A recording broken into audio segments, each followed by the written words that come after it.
২৬শে মার্চ এই দিনটা কি শুধু একটা ছুটি নাকি এর পেছনে লুকিয়ে আছে রক্ত, ত্যাগ আর স্বাধীনতার এক ইতিহাস?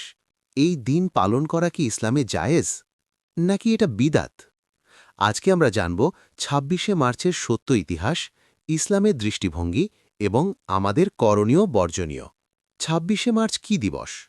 ২৬শে মার্চ হল বাংলাদেশের স্বাধীনতা দিবস। এই দিনে বাংলাদেশ স্বাধীনতার ঘোষণা দেওয়া হয়। এটি আমাদের জাতির সবচেয়ে গুরুত্বপূর্ণ দিনগুলোর একটি। ২৬শে মার্চ কি হয়েছিল? ১৯৭১ সালের ২৫শে মার্চ রাতে পাকিস্তানি বাহিনী নিরীহ মানুষের ওপর হামলা চালায়। এই ভয়াবহ ঘটনাকে বলা হয় অপারেশন সার্চলাইট।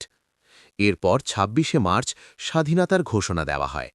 শুরু হয় মুক্তিযুদ্ধ। দীর্ঘ ৯ মাস যুদ্ধের পর ১৬ই ডিসেম্বর আমরা বিজয় অর্জন করি। কবে থেকে এই দিবস পালন করা হয়?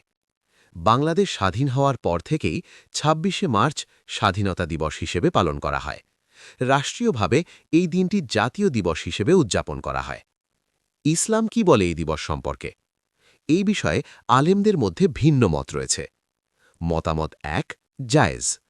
অনেক আলেম বলেন, দেশের জন্য ভালোবাসা, শহীদদের স্মরণ করা, দোয়া করা এগুলো জায়েজ, কারণ এতে কোনো শিরক নেই। মতামত ২, শর্ত সাপেক্ষ।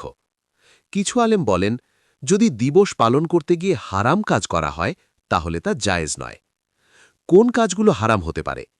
গান বাজনা, নারী পুরুষ অবাধ মেলামেশা, অশ্লীলতা, অপচয়, মোমবাতি জ্বালিয়ে অনুষ্ঠান।